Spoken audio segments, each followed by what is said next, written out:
कितने बजे आए हुए हो सुबह? 8 बजे? बहुत थक गए बच्चे अब 8 बजे।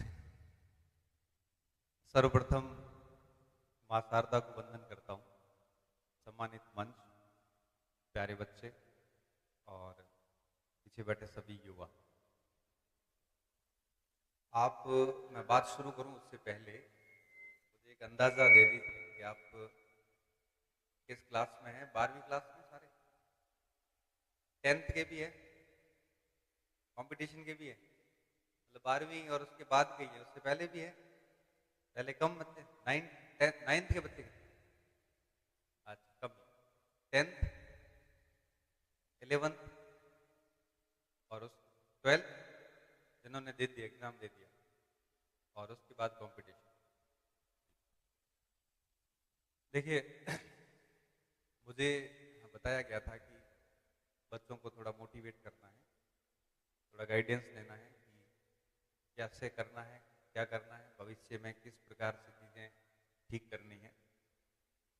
तो मेरे पूर्व वक्ताओं और विद्वानों ने बताया आपको CUT वगैरह बड़े अच्छे अवसर है आपके पास में, और मैं इनकी सारी बातों को बिल्कुल समर्थन करता हूँ कि अगर सेंट्रल यूनिवर्सिटी जैसे बढ़िया स्थान पे अगर एडमिशन हो जाता है तो आप मान के चलिए कि आपका जीवन का वो यू टर्न होगा, आप बदल जाएंगे कंप्लीटली, आपका व्यक्तित्व का विकास हो जाएगा, आपका बोलने का लहजा बदल जाएगा, आपका बात करने और बात में क्या बोल रहे हैं वो चीज़ें बदल जाएगी, बहुत कुछ फर्क पड़ जाता है। लेकिन साथ साथ में कुछ चीज़ें और भी हैं। आपने बहुत मेहनत करी, मेहनत करके CUT पास करी, सेंट्रल यूनिवर्सिटी में चले भी गए, लेकिन वहां पे आपका व्यवहार कैसा रहता है ये ज्यादा मायने रखता है। मुझे एक एग्जाम्पल याद आ रहा है।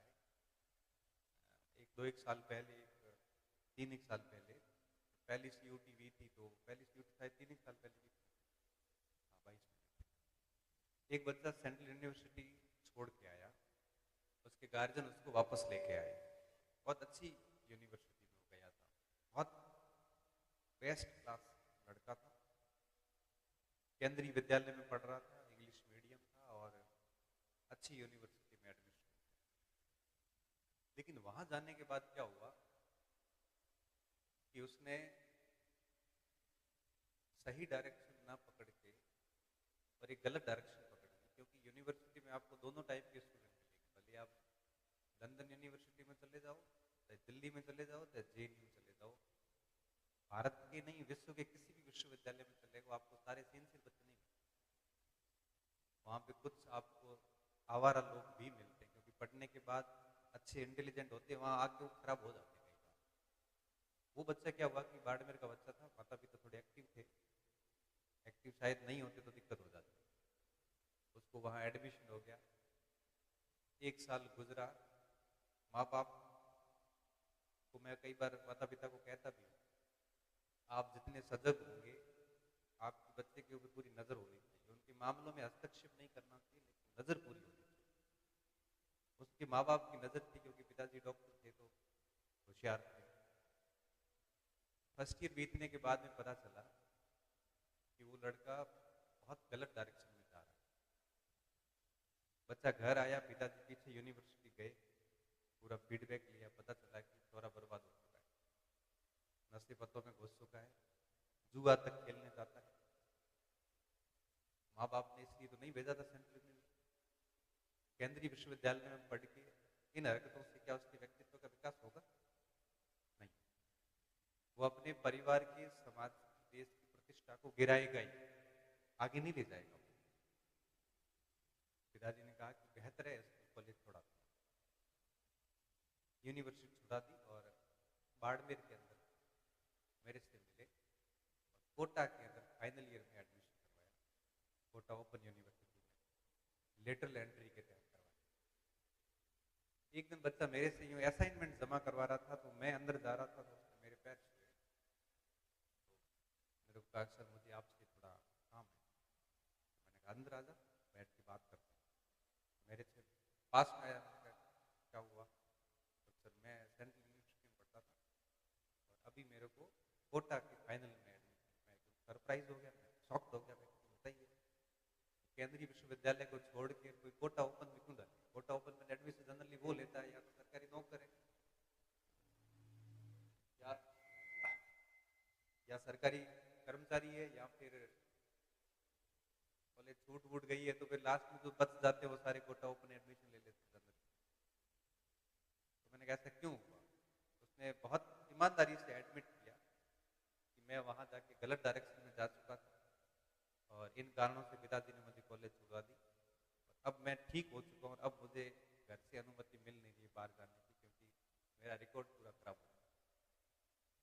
फिर मैंने उससे बात करी, बाद में उसके पिताजी से बात करी, और अभी बच्चा वो ठीक वापस पढ़ रहा है, बाड़मेर में पढ़ रहा है, मेरे से आता जाता रहता है, मिलता रहता है। अब तो ठीक ही हो गया वो, अब कह रहा है कि वापस मैं पीजी में एडमिशन लूंगा सेंट्रल यूनिवर्सिटी में, मेरा फीडबैक अब ठीक हो जाएगा तो उसके बाद। इस बात का मतलब मेरा ये था, आप पढ़ लिख के किसी भी यूनिवर्सिटी में चले जाएंगे ना, लेकिन वहां जाके आपका अगर व्यवहार सही नहीं है और आप गलत लोगों के साथ में चले गए, तो आप ये सारे प्रयास व्यर्थ हो जाएंगे। इससे बेहतर तो ये है कि आप यहाँ के स्थानीय कॉलेज में पढ़ लें, कम से कम सही रास्ते पर तो रहेंगे। क्योंकि पढ़ने वाले के लिए संस्थाएं मैटर नहीं करती। मैं आपको एक उदाहरण देता हूँ, आपने राजा राम मोहन राय का नाम सभी ने सुना है ना?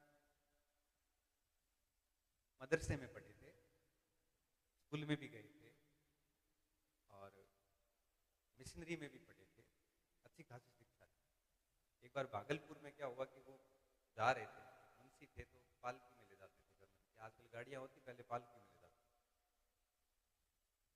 तो हैमिल्टन कलेक्टर थे वहाँ कलकत्ता के, भागलपुर के आसपास, वो खड़े थे वहाँ पे। तो नियम ये होता है कि मुंशी को नीचे उतारा जाए, मुंशी सैल्यूट करेगा, उसके बाद आगे जाएगा।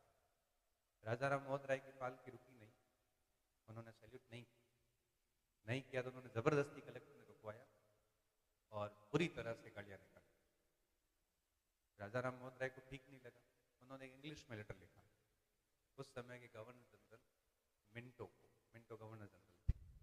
मिंटो ने इंग्लिश पढ़ी, पढ़ने के बाद कहा कि इतनी जबरदस्त भाषा में पकड़ कैसी किसी भारतीय की कैसे हो सकती है, जबकि वो किसी संस्था में नहीं पढ़ा, बाद में किसी कॉलेज में एडमिशन भी नहीं दिया। उस लेटर को ब्रिटिश सरकार के पास लंदन भेजना पड़ा। और आपको बताऊं, बाद में राजा राम मोहन राय खुद इंग्लैंड गए और उस भाषा की दक्षता को लेकर कई लोग प्रभावित हुए कि ऐसा कैसे हो सकता है, हमारी भाषा है इंग्लिश और इस पर एक विदेशी की इतनी अच्छी पकड़ आई कहां से? तो संस्था इतनी महत्वपूर्ण नहीं होती। ये नहीं कह रहा हूं कि संस्था महत्वपूर्ण नहीं, संस्था बहुत महत्वपूर्ण है, लेकिन उससे भी अधिक महत्वपूर्ण ये है कि आप लोग 12वीं के बाद जिस भी कॉलेज में जाते हैं, जिस भी विश्वविद्यालय में प्रवेश करते हैं, उस 3 सालों के अंदर आपका व्यवहार कैसा रहे, आप कितना बेहतरीन तरीके से पढ़ते हैं, आप किस तरह से आचरण करते हैं, आप कैसे लोगों के साथ रहते हैं, ये उससे ज्यादा महत्वपूर्ण। मुझे ठीक से याद है कि मैंने जब 12वीं पास की तो मेरे 61% और सर उस समय क्या एक CUT जैसा कोई कंसेप्ट था। ये तो मोदी जी की मेहरबानी है और धन्यवाद भी है उनका कि उनके मंत्रिमंडल ने ये व्यवस्था करवाई कि CUT का एग्जाम करें और भारत के उस व्यक्ति को भी मौका दें जिसकी परसेंटेज ठीक नहीं लेकिन उसकी IQ लेवल बहुत अच्छा। उस समय परसेंटेज से एडमिशन होता था। मैं भी आपकी तरह बड़ा वो एक अच्छा स्टूडेंट माना जाता था, परसेंटेज भले कम थे। तो मैंने पता किया कि 12वीं के बाद में एक अच्छी यूनिवर्सिटी या कॉलेज में जाऊँ। मैंने, हालांकि आजकल तो आप बड़े भाग्यशाली है कि आपको अच्छे से गाइडेंस मिल जाता है। उस समय हम खूब भटके थे, भटकते भटकते पता चला कि सभी जगह मेरिट निकलती और मेरिट में 61 वाले का कहीं एडमिशन नहीं। तो हमने ठान लिया कि अपने कॉलेज में मिलेगी, क्योंकि राजस्थान यूनिवर्सिटी पता किया कि पिछली मेरिट है वो 76% रही थी, DU में इनके 90% आते। तो ये सब देखने के बाद में लग गया कि अपना BA 12वीं के बाद में अच्छी कॉलेज तो नहीं मिले। तो मैंने कहा कोई नहीं, अपन बाड़मेर कॉलेज में एडमिशन, BA करने के बाद में जाएंगे। क्योंकि उस समय केंद्रीय यूनिवर्सिटी का कंसेप्ट तो नहीं था, लेकिन DU JNU जैसी विश्वविद्यालय तो उस समय भी थे और बहुत पहले के। तो मैंने कहा BA में अपन बढ़िया काम करें। उसके लिए क्या करना होगा, मैंने कहा परसेंटेज बनाने पड़ेंगे, बीए की मेरिट के बेस पे एमए में एडमिशन होगा। 3 साल तक मैंने मेरे इकोनॉमिक्स, सॉरी पॉलिटिकल साइंस और हिस्ट्री 3 सब्जेक्ट थे, तीनों की किताबें ला ला के पढ़ी। फर्स्ट ईयर पूरा मेहनत करी। मैंने कहा इसमें 65% बनेंगे तो मैं बड़े आराम से यूनिवर्सिटी में घुस जाऊंगा। तो मेरे फर्स्ट ईयर के अंदर 52% बने, 52। पूरे साल किताबें पढ़ी। और मेरे साथी थे जो कुंजी पढ़ रहे थे, 1 वीक 3 था 65%, 60%। सभी ने यही कहा, मुझे भी लगा कि मेरा फैसला शायद किताब बड़ा गलत है, लेकिन वो कुंजी पढ़ के तो मेरे भी नहीं सेट हो रहा। मैंने जिंदगी, मैंने 12वीं में कुंजी पास नहीं पढ़ी। मैंने कहा कोई नहीं, फर्स्ट ईयर में शायद कॉपी सही चेक नहीं, सेकंड ईयर में और मेहनत की। मैं सेकंड ईयर में फिर किताबें लाया। मैं सेकंड ईयर में मैंने कहा पिछली बार नोट्स नहीं बना, इसमें नोट्स बना के देखता हूँ। अब पॉलिटिकल साइंस ओपी गाबा, इकोनॉमिक्स नाथुराम का, बीए लोजा साहब, ऐसी बड़ी बड़ी किताबें ला के पूरे साल नोट्स और बना के बिल्कुल रेडी रेड होके तैयार होके गया, बढ़िया पेपर दिया, 54% बने। मैंने कहा ये ठीक है। और ऐसे तो मैंने कहा बचपन भी नहीं होंगे, और ऐसे तो मेरा तो यूनिवर्सिटी का सपना सपना ही रह जाएगा। फिर मेरे को पता चला कि जवाहरलाल नेहरू विश्वविद्यालय में एडमिशन परसेंटेज नहीं होता, वहाँ रिटर्न होता है। तो मेरे को एक उम्मीद थी कि कोई नहीं, इन किताबों का फायदा हम जेएनयू में लेंगे, इन किताबों से तो सवाल आएंगे और क्या जाएगा। तीसरा साल शुरू हुआ, मैंने मेरा अपना वापस ऑपरेशन शुरू किया। उसी समय हमें कलेक्टर साहब सुबीर कुमार जी का आशीर्वाद मिलता है। गाइडेंस क्यों जरूरी, सर कह रहे थे। बाड़मेर कलेक्टर आए थे सुबीर कुमार जी, उन्होंने कहा था कि बाड़मेर के युवाओं को मैं पढ़ाऊंगा। और अपने हर दिन की, कलेक्टर को कितना टाइम होता है आपको पता है, दिन की उतने व्यस्त शेड्यूल में से 12 से 2 बजे का टाइम को हमें जिला परिषद की मेन जो मीटिंग हॉल है, सभी में आगे ऐसे माइक लगे हुए, हमारे लिए तो वो बिल्कुल ऐसे लगता जैसे पार्लियामेंट में बैठे। और हम 30-40 बच्चे, फिर क्या भीड़ बढ़ गई तो टेस्ट लिया कि मैं 30 बच्चों को ही बताऊं। उस टेस्ट में हम पास भी हो गए। फिर कलेक्टर साहब 1 साल हमारे साथ रहे। हमारी कोई भी बात होती थी, हम अब आप लोगों से बात करें वैसे कलेक्टर साहब से बात करते। तो हमारा एक भय भी था, वो भी टूट गया कि भाई अधिकारी कितने बड़े होते हैं, हमारे लिए ठीक। उन्होंने हमें और सपना दिखाया कि आप सभी को जेएनयू में जाना है, डीयू में जाना है। तो डीयू में तो जाइए, वो हमारा परसेंटेज है वो, लेकिन जेएनयू के लिए मैं प्रयास जरूर कर। फाइनल में और मेहनत की, फाइनल में मेरे 59% बने, एग्रीगेट मेरा 56 हुआ। और 56% से एग्रीगेट के साथ ही हमने जैसे यूनिवर्सिटी के फॉर्म निकले, मैं और एक मेरे मित्र थे बॉम्ब सिंह, दोनों गए दिल्ली।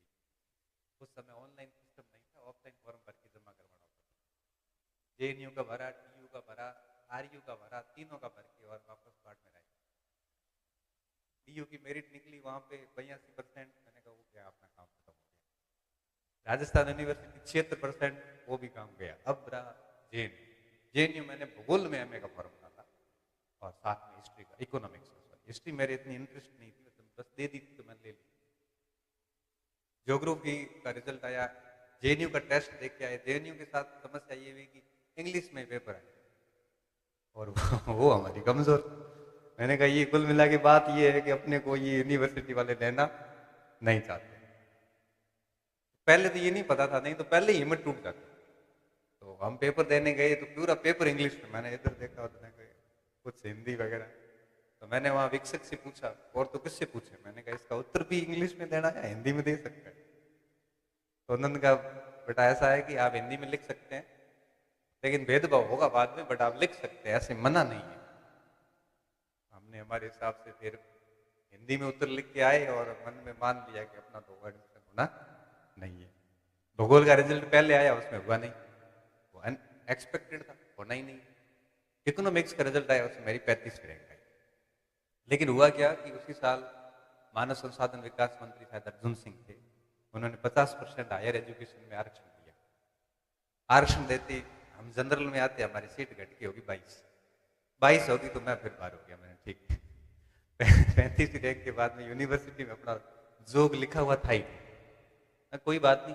अब इस बात का सारांश समझिए आप। तो 3 साल जो मेहनत की ना, उसका परिणाम ये हुआ कि आरबीआई में सिलेक्शन हो गया, नौकरी लग गई। बीए की और पेपर देने के 150 सवाल, उसमें 150 से इकोनॉमिक्स के प्रश्न थे और आनंद तब आया, 3 साल का मूल्य तब वसूल हुआ जब उसमें 150 के 150 सवाल first year second year final year के सिलेबस से मिले। मैंने अब अपना काम हो गया, परसेंटेज भली मत मिला, ये पेपर ना कर लो। और बहुत तरीके से पेपर किया। और कुछ दिन बाद जब रोजगार समाचार पत्र में रिजल्ट आया, अब 58 पोस्ट थी तो 58 रिजल्ट ऐसे छोटी सी टेबल आ, पहले इंटरनेट ऑनलाइन रिजल्ट नहीं आते थे, रोजगार समाचार पत्र पे रिजल्ट आते थे केंद्र सरकार के और राज्य सरकारों के अखबार में आते थे। सिलेक्शन हो गया। मैंने कहा ये, मैं सीधा कलेक्टर साहब के पास गया। कलेक्टर साहब के पास इसलिए गया कि 12 पेज का अपॉइंटमेंट लेटर आया था, वो पूरा अंग्रेजी में लिखा हुआ। पूरा समझ में नहीं आया कि ये क्या कहना चाह रहा है। बाहर निकल आया, अंदर लिया है, थोड़ा बराबर बैठ नहीं रहा था। तो मैं आपको इस संदेश ये देना चाह रहा हूं कि आपको जिस जगह आप जाओगे आपकी वो सही जगह ही होगी। आप यूनिवर्सिटी में एडमिशन लेते हैं तो द बेस्ट है। मैंने खूब कोशिश की, फिर सुनो क्या हुआ। फिर नौकरी लगने के बाद हम कोई भी रेगुलर डिग्री नहीं कर सकते। अब मेरा एमए भी प्राइवेट हुआ, इतिहास में एमए किया, प्राइवेट करना पड़ा और ऑप्शन नहीं बचा। मैंने कहा अब मैं रेगुलर तो करूंगा, कैसे करूँ। अब पीएचडी करी तो वो भी यूं ही प्राइवेट, पीएचडी यूं ही होती है, उसमें रेगुलर में तो जाना नहीं पड़ता। पीएचडी करने के बाद अब मैं प्रयास कर रहा हूं, मानव संसाधन विकास मंत्रालय, वहां से अप्लाई करने की कोशिश कर रहा हूँ, पीडीएफ लूं और ब्रिटेन में जाके पीएचडी करके आऊँ एक और। अब मैं उस चक्कर में हूं, पढ़ूंगा जरूर पढ़ूंगा जरूर, बस जोग बैठ नहीं रहा है और प्रयास खत्म करने वालों में से हम नहीं है। मैं वैसा व्यक्ति तो कभी रहा नहीं कि अपने आप शस्त्र डाल दूं। मैंने जिंदगी में कभी शस्त्र नहीं डाले। अंग्रेजी नहीं आ रही तो सीखेंगे। व्यक्ति की क्षमताओं से परे कुछ है नहीं, आप ये तो बात मान। 10वीं में मेरे जब 49% बने तो मैंने कहा मैं मैथ्स लूंगा। तो मेरे पापा ऐसे हंसे, तो आप जैसे आप हंस रहे सर वैसे हंस रहे। मैंने क्या क्या हुआ, तो क्या क्यों मैथ्स जैसे इस पवित्र विषय की बेइज्जती कर रहा है। तो मैंने कहा मेरी तो गणित में रुचि है। नंबर कितने आए? नंबर गणित में 77 आए हैं और 49% है। आप देखो रेशियो देखो ना, सबसे अच्छी इसी में।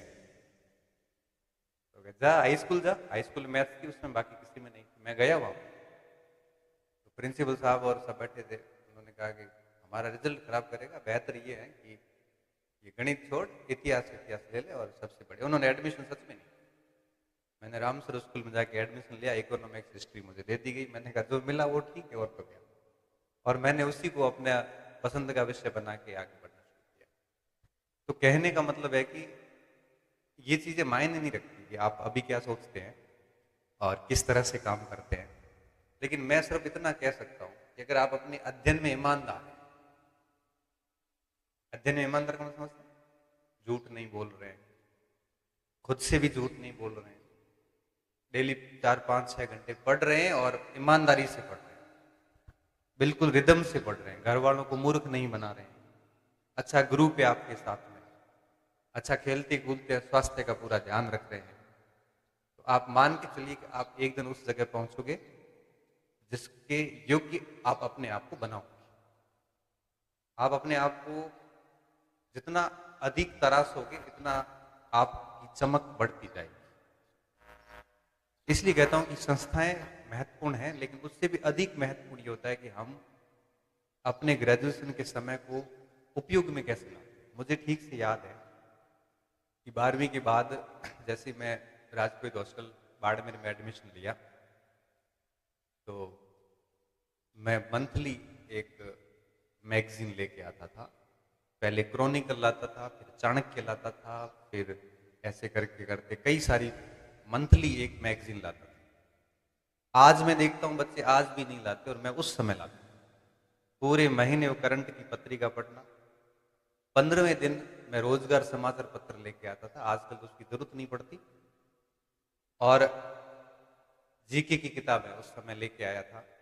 फर्स्ट ईयर में ही पढ़ाई शुरू कर 3 साल तक हर दिन 6 7 घंटे पढ़ना, मतलब पढ़ना। और जैसे ग्रीष्मकालीन अवकाश होते थे, हमारा पूरा हॉस्टल खाली होता था और मैं हॉस्टल के अंदर सिक्योरिटी गार्ड के रूप में ही सही 2 महीने हॉस्टल के अंदर ही रहता था। रात को बीच हॉस्टल में चारपाई लगाई, पास में जग रखा पानी का, सो जाता, पूरा दिन रेडियो लेके पौधे के नीचे बैठ के पूरा दिन अकेला पढ़ता था आराम से। 3 साल तक इतनी मेहनत की थी कि जैसे ही मेरा बीए पूरा हुआ, 2009 की मैं बात कर रहा हूँ, असिस्टेंट कमांडेंट का एग्जाम दिया यूपीएससी का, सीधा पास हुआ, फिजिकल में पास। कंबाइंड डिफेंस सर्विस का एग्जाम दिया, पास हुआ, और एसएसबी में वहाँ पे आउट किया। उसी साल आरएएस का मेंस दिया, उसी साल आईएएस का मेंस दिया, उसी साल आरबीआई में नौकरी लगी, उसी साल मतलब 7-8 परीक्षाएं एक साल में पास की। बीए पास करते ही उस समय तक मैं किसी कोचिंग संस्थान का दरवाजा भी नहीं देखा था। आपको और बताऊं, ये जो कुछ था खुद की सेल्फ स्टडी से था। मेरे कमरे के अंदर बैठ के मैं पढ़ता था, बहुत अधिक किताबें भी पास में नहीं थी। आज तो भगवान की मेहरबानी से मेरे पास लाइब्रेरी है और 10-12 हजार किताबें होगी उसमें। अभी भी मैं कार से आ रहा था, हम यात्रा कर रहे थे, तो मेरे पास रेनेसा की किताब थी कोई ऐसे 87 पेज की, वहां से शुरू की, यहाँ आते आते 54 पेज पढ़ लिए। मैंने कहा वापस जाते जाते इसको खत्म कर देंगे, आज ही टाइम मिला है किताब पढ़ने का। पूरी किताब हमने 47, अब वो 50-55 पेज पढ़ ली होगी, मोड़ी हुई है, वापस जाऊंगा ना बाढ़ में, तब तक जाते जाते 87 पेज है उसकी खत्म करूंगा, क्योंकि हमें इतना ही समय मिलता है। आज रविवार का दिन है तो कम से कम जाते और आते किताब पढ़ ले, जबकि नई जनरेशन तो मोबाइल में खोई हुई है, उनको पता ही नहीं किताब पढ़नी कैसे होती है। हम ये भी नहीं कह रहे हैं कि आप मोबाइल से बिल्कुल दूर हो जाइए, मोबाइल रखिए, हम भी रखते हैं। जब हम मोबाइल रख रहे हैं ना, तो हम ये नहीं कह सकते आप मत रखें, लेकिन आप कम से कम ये देखें कि आपके मोबाइल का स्क्रीन टाइम कितना है। मैं कई बार मेरे बच्चों को बताता हूँ कि आज सुबह से मैंने इस मोबाइल को 6 मिनट ही चलाया, 6 मिनट ही ये मोबाइल चला, जिसमें से भी 1-2 मिनट तो गणपति से आपसे बात हुई है लोकेशन के लिए, बाकी पूरे दिन सुबह से बंद ही पड़ा है। जबकि मुझे लगता है कि आप लोगों से ज्यादा व्यस्त मैं रहता हूँ, क्योंकि मैं ऑफिस में भी जाता हूँ, कॉलेज के भी काम होते हैं, कोचिंग के भी होते हैं। आज 7,000 बच्चे मेरे पास ऑफलाइन पढ़ रहे हैं, उन बच्चों की इंक्वायरी भी होती है, लेकिन मुझे पता है कि मुझे मोबाइल को कैसे यूज करना है। अब मैं मोबाइल का कैसे यूज करूंगा, जैसे मान लो किसी बच्चे ने प्रश्न पूछ लिया, उत्तर आ जाता है तो ठीक है, नहीं तो कई बार हम गूगल में देखते हैं कि इसमें क्या क्या चीजें हो सकती है। मोबाइल का हमने वहां यूज लिया, मोबाइल का हमने सिर्फ ज्ञानवर्धक चीजों के लिए यूज लेते, बाकी मैं मोबाइल के हाथ में। कई बार कोई किताब मंगवानी होती है तो अमेजोन वगैरह में देखता हूँ, तो मेरे शॉपिंग लिस्ट में भी सारी किताबों के आते हैं रिकमेंडेशन, आज ये मंगवा सकते हो आप। और हर महीने मैंने नियम बनाया हुआ है, मेरी सैलरी का 10% हिस्सा है वो किताबों में जाता है। अब कभी पढ़ लेते हैं, नहीं पढ़ते, इससे बढ़िया क्या हो सकता है। और कई बार जब बहुत ठीक नहीं लग रहा होता है, मेरी लाइब्रेरी में जाता हूँ, आराम से किताबों के सामने बैठता हूँ, बड़ी अच्छी सी वाइब्स आती है, और 5-7 मिनट में लगता है कि मैं क्या था, कहाँ पहुंच गए। आज पूरे राजस्थान के बच्चों का प्रेम मिल रहा है सब किताबों की वजह से। इतना पढ़ लिया, मुझे खुद को यकीन नहीं होता कई बार। तो आपके ना शौक ऐसे होने चाहिए, ऐसी रुचि होनी चाहिए। किताबें मार्केट में जाते हैं 100 रुपए यूं खराब करके आते हैं, इससे अच्छा छोटी पुस्ती का लेके आ गए कोई।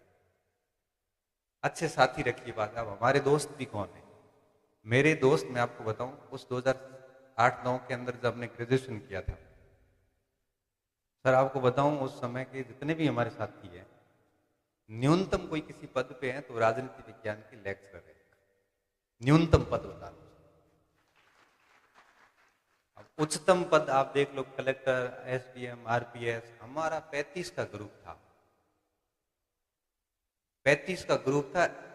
सबसे नीचे की रैंक पे कोई है तो उसको लेक्चरर, वो नीचे की रैंक नहीं, वो राजपत्रित अधिकारी है, लेकिन बाकी कोई तुलना में वो नीचे की रैंक पे है। अब आप सोचो कि बाकी सारे कहाँ पहुंच गए, जबकि मैं आपको बताऊं सभी गांवों से आए हुए लोग थे, बोलना किसी को नहीं आता था, ठीक से बात करनी नहीं, मुझे तो हिंदी बोलनी भी ठीक से नहीं आती थी, और एक दूसरे को सिखाते थे। उसमें से 2 रिटायर्ड एयरफोर्स के लोग थे, वो हमें हर दिन सिखाते थे कि कम्युनिकेट कैसे करना, बात कैसे रखनी है, वो सारी चीजें सिखाते थे। और हम सभी एक दूसरे से डिस्कस, किसी का गणित अच्छा था, किसी का विज्ञान अच्छा था, किसी का ज्योग्राफी अच्छा था।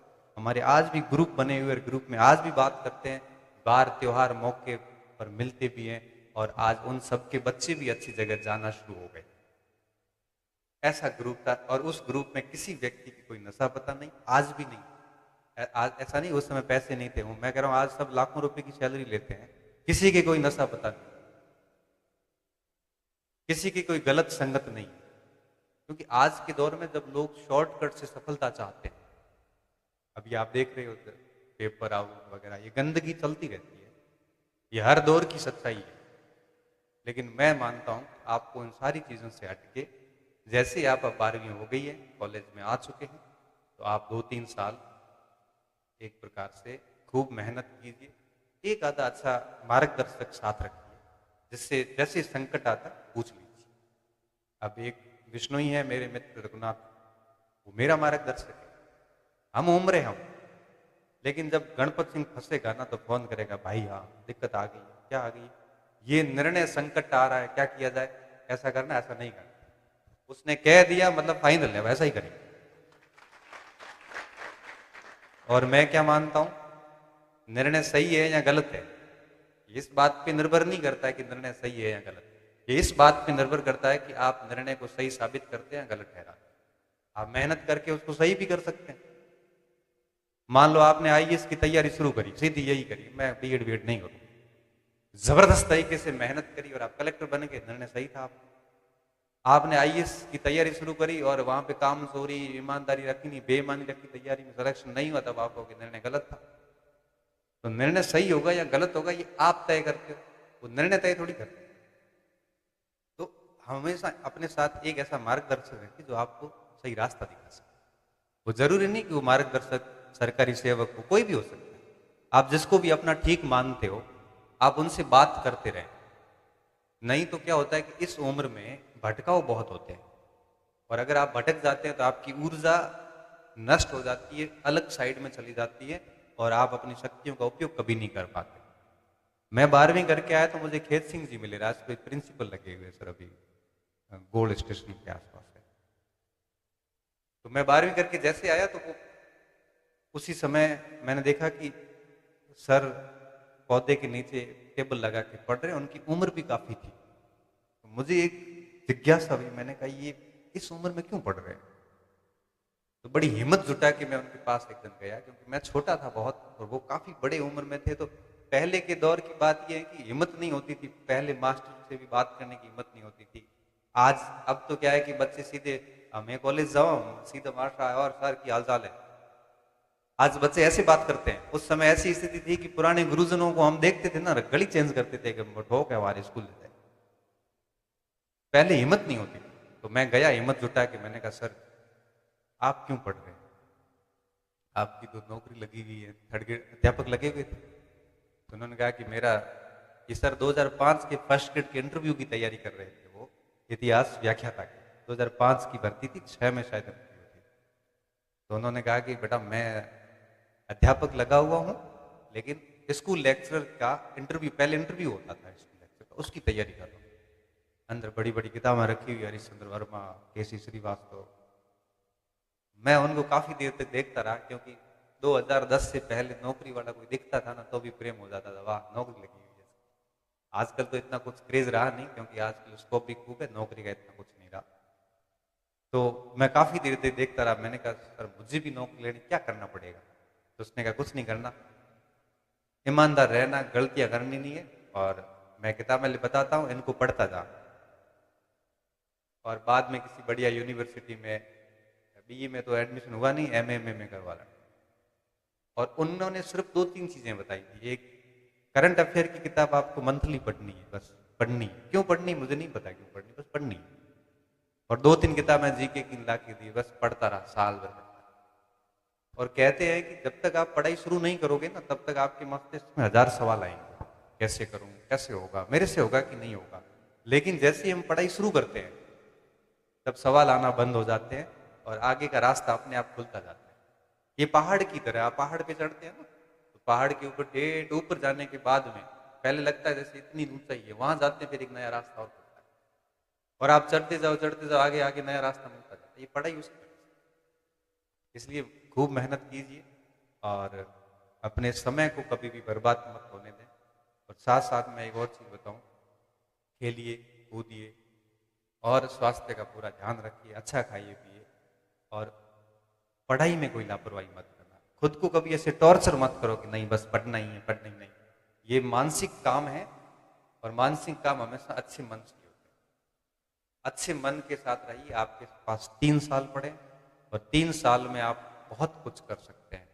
एक शिक्षा हासिल करने के बाद देखो, वैदिक काल में भी शिक्षा दी जाती थी, आपको पता है ना? वैदिक काल में शिक्षा दी जाती थी। जब शिष्य क्या करते थे, आपके गुरुकुल में जाते थे, गुरु के पास वहां जाते थे और वहां जाने के बाद गुरु से शिक्षा अर्जित करते थे। क्या उस समय पढ़ाई नौकरी के लिए होती थी? नहीं, उस समय शिक्षा इसलिए दी जाती थी कि इसमें संस्कार आए और ये जो मानव योनि में पैदा हुआ ये मनुष्य बन सके। देखो, मानव और मनुष्य में यही फर्क होता है। मानव के रूप में हम सब पैदा हुए, लेकिन मनुष्य वो है जिसमें संस्कार है, नैतिकता है, शिक्षा है, बड़ों के प्रति सम्मान है और उसमें मनुष्य वाले सारे गुण हैं। तो कई बार ये लिख पढ़ते हैं ना कि मानव से मनुष्य बनने की जो यात्रा है ना, यही जीवन है। मानव योनि में एक कुख्यात अपराधी भी मानव है, वो भी मानव है, और एक श्रेष्ठ व्यक्ति भी मानव है। लेकिन जो कुख्यात अपराधी है ना, वो मनुष्य नहीं, उसमें मानवीय प्रवृत्तियां नहीं है, वो अमानवीय हो चुका है। लेकिन जो एक श्रेष्ठ व्यक्ति है वो मनुष्य। तो मैं ये हमेशा कहता हूं बच्चों को कि पढ़ाई करिए अच्छे से, लेकिन साथ साथ में अपने अंदर एटिकेट्स रखिए, संस्कार रखिए कि आपको आपसे कोई मिले ना एक बार, तो उसका वापस मन हो दोबारा मिलने का। आपको कोई सुने एक बार, तो वापस आपको सुनने का उसका मन। आप किसी को कोई बात कहो और उसको लगे कि ये बात मुझे ही कही गई है, ऐसी व्यक्तित्व का आप विकास करिए, खूब पढ़िए और ये चीजें धीरे धीरे डेफिनेटली सुलभ होंगी। मैं इस भागीरथी प्रयास के लिए गणपत जी और इनकी पूरी टीम को साधुवाद दूंगा कि आपने ऐसे क्षेत्र में, जो सच बता रहा हूँ, पूरे राजस्थान में बहुत अच्छे बच्चे पढ़ते हैं। सांसौर के खूब बच्चे मेरे पास पढ़ने आते हैं, रात दिन मेहनत करते। एक भाई बहन दोनों पढ़ने आते थे, उसका भाई बहन और उसका जीजा, मतलब उसके हस्बैंड, तीनों। क्या हुआ कि सेकंड ग्रेड बैच मेरे पास आते थे, तीनों का ही सिलेक्शन। और वो लड़की मेरे को क्या बोलती है कि सर तीनों का सिलेक्शन हुआ, आपने देखा, लेकिन लोग ये कहेंगे कि ये सांसौर से आते हैं तो नकल ही की होगी। मैंने कहा बेटा टेंशन मत है, ये चीजें चलती रहेगी। लेकिन उन तीनों की मेहनत मैंने देखी। तो चंद लोगों के कारण हमारा क्षेत्र बदनाम हो रखा है, पूरा क्षेत्र बदनाम हुआ है इस बार। और मुझे बड़ा दुख भी होता है कि बाड़मेर और सांसौर दोनों बदनाम हो रखे हैं इसके कारण। सिर्फ चंद लोग ये प्रयास कर रहे हैं कि इन बच्चों में जागरूकता हो, और इस लेवल पे अगर जागरूकता आती है ना, तो 3-4 साल बाद इनकी यात्रा बहुत लंबी होगी। इनको पता ही नहीं कि कहाँ जाने वाला। इनमें से कई आईएएस बनेंगे, इनमें से कई व्याख्याता बनेंगे, इनमें से कई प्रोफेसर बनेंगे। इनको खुद को नहीं पता होता है कि आगे इनका भविष्य कहाँ है। बस कमी ये है कि ये बीच में छोड़ देते हैं, शस्त्र डाल देते हैं। शस्त्र नहीं डालने। देखो, मैं आज 13 साल से नौकरी कर रहा हूँ सरकारी विभागों में। ये मेरा 6ठा डिपार्टमेंट है। आईएएस के भी इंटरव्यू देख के आया हूँ, मेंस देख के आया, आरएएस का भी इंटरव्यू देख के आया, सारे कर लिए। लेकिन अभी भी मन में एक चीज बाकी है कि एक यूनिवर्सिटी में रेगुलर पढ़ना जरूर है। अब कहाँ पढ़ूंगा ये मेरी नीयत है, मुझे नहीं पता, लेकिन अंतिम समय तक भी मेरे प्रयास जरूर रहेंगे। भले भारत का कोई विश्वविद्यालय हो, चाहे विदेश का कोई विश्वविद्यालय हो, शस्त्र नहीं डालने, घुटने नहीं टेकने। बस जेहन में ये बात हमेशा रखना कि हार कभी माननी नहीं है, और जो लास्ट तक टिका रह गया ना, उसको हरा कोई नहीं सकता। ये मेरा व्यक्तिगत अनुभव है।